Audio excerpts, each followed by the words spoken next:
আমরা আনবো ইনশাআল্লাহ। ভারতকে শায়েস্তা করবার জন্য হিন্দুত্ববাদীরা বাংলাদেশ দখল করবে।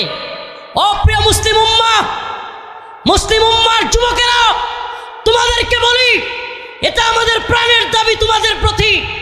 যদি বাংলাদেশকে দখল করা তো দূরের কথা, হিন্দুত্ববাদীদের চোখ যদি এদেশের ভূখণ্ডের উপর পড়ে, হিন্দুত্ববাদীদের বিরুদ্ধে দাঁত ভাঙা জবাব দেওয়ার জন্য তৈরি আছো তো ইনশাআল্লাহ?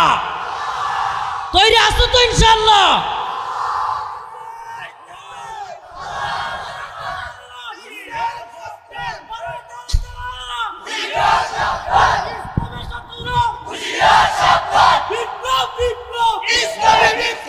আল্লাহ রসুলের একটা হাদিস বলে শেষ করছি। ইসবাতানে মিন উম্মতি, ইসবাতানে মিন উম্মতি আহরাজাহুম আল্লাহু মিনান নার, ইসাবাতুন তাগজুল হিন্দা ওয়া ইসাবাতু মা ঈসা ইবনে মারইয়াম। সুবহানাল্লাহি ওয়া বিহামদিহি।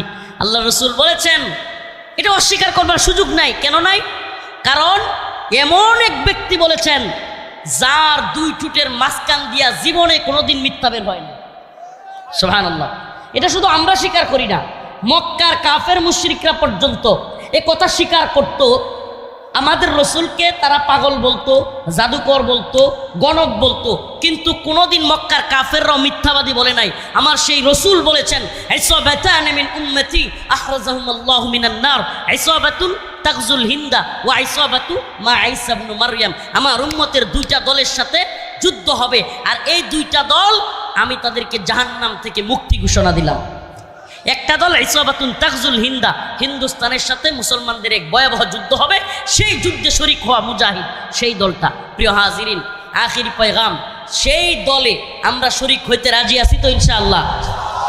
মুসলিমদের দলে শরিক হইতে প্রস্তুত আছি তো ইনশাআল্লাহ? লিল্লাহি তাকবীর, লিল্লাহি তাকবীর। এই দিল্লি না ঢাকা, দিল্লি না ঢাকা, আপোষ না সংগ্রাম, দালালি না রাজপথ, গোলামি না আজাদি, গোলামি না আজাদি। নাসরুম মিনাল্লাহ ওয়া ফাতহুন করিব। আখিরি পয়গাম, আমাদের এই বিপ্লব আসলো, 70 থেকে 80 জন মাদ্রাসার ছাত্র জীবন দিল, কত তালিবুল ইলম জীবন দিল। যেহেতু ভাই পাশে, এই কথাটা শুধু বলে শেষ করি। আমরা এখন দেখতেছি প্রথম আলো সহ হিন্দুত্ববাদীদের দালাল কিছু মিডিয়া, আলেমদের, ছাত্রদের, মাদ্রাসার ইসলামপন্থীদের এই যে এত বড় ত্যাগ, এটাকে অস্বীকার করতেছে এরা। এবং এই বসেন, শেষ কথা, এরা শুধু অস্বীকারই করতেছে না, আলেমদেরকে বিভিন্নভাবে জঙ্গি, মৌলবাদী, উগ্রবাদী ট্যাগ দেওয়ার প্ল্যান এরা করতেছে। আমি আপনাদের মাধ্যমে, আমার প্রিয় ভাইয়ের মাধ্যমে আমি জানাতে চাই, এদেশে ইসলামপন্থীরা যে ত্যাগ হাসিনার সময় স্বীকার করেছে, হাসিনার সবচেয়ে বেশি রুশান হলে পড়েছে দেশের আলেম ওলামারা। আমি নিজে ব্যক্তিগতভাবে, আমি আমার কথা বলি, আল্লাহ মাফ করুক, আমার ব্যক্তিগত জাহির করার জন্য এইগুলো বলতেছি না, কিন্তু আমি আমার কথা বলি। প্রায় 32 মাস জেল কাটছি, 32 মাস, প্রায় 3 বছর, 26 দিনের মতো রিমান্ডে ছিলাম। আমার উপর দিয়া সকল আলেমদের প্রথমে তো আমাকে ধরছে। এমন কোনো নির্যাতন নাই যেটা করে নাই। নির্যাতনের স্টিম রোলার বড় লম্বা, তারপরেও বের হইয়া চুপ থাকি নাই কখনো। ভাইয়েরা যখন ডাক দিছে, ওনারা হয়তো দেখছে কিনা ভিডিওতে, আমি সর্বপ্রথম এমন এক ছেলে যে কিনা লাইভে আইসা আলেমদেরকে, মাদ্রাসা ছাত্রদেরকে ডাক দিয়া বলছি সবাই বের হয়ে আসো। এখন শাহাদাতের সময় ডাকাতে বাড়ি থেকে ঢাকার দিকে আসার পথে ছাত্রলীগের হামলার শিকার হয়েছি। যেখানে হামলার শিকার হয়েছি ওখানেই ছাত্রদেরকে নিয়ে ওদেরকেও হামলা করছি, থাইমা থাকি নাই। আমাদের ক্ষমতার দরকার নেই, আমাদেরকে অমুক পদ দেন, তমুক পদ দেন, এটা আমাদের চাওয়াও না। কিন্তু দেখতেছি রাষ্ট্রের নতুন করে, রাষ্ট্রের গুরুত্বপূর্ণ স্থানে আবার গাদ্দাররা ঢুকে যাচ্ছে।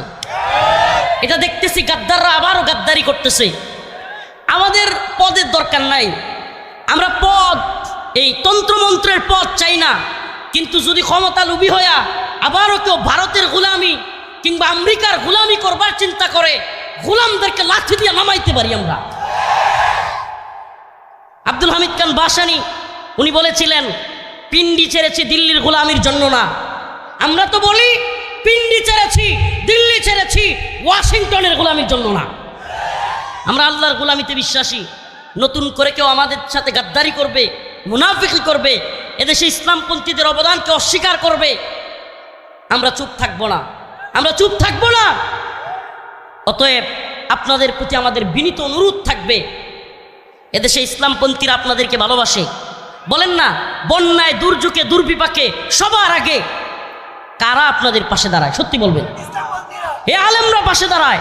সারা দেশে আলেমরা মানুষের ঘরে ঘরে ত্রাণ, ঘরে ঘরে টাকা পয়সা পৌঁছায় দেয়। খায়া না খায়া এই কাজগুলো করে যায় আলেমরা। আলেম সমাজকে ভুল বুঝবেন না।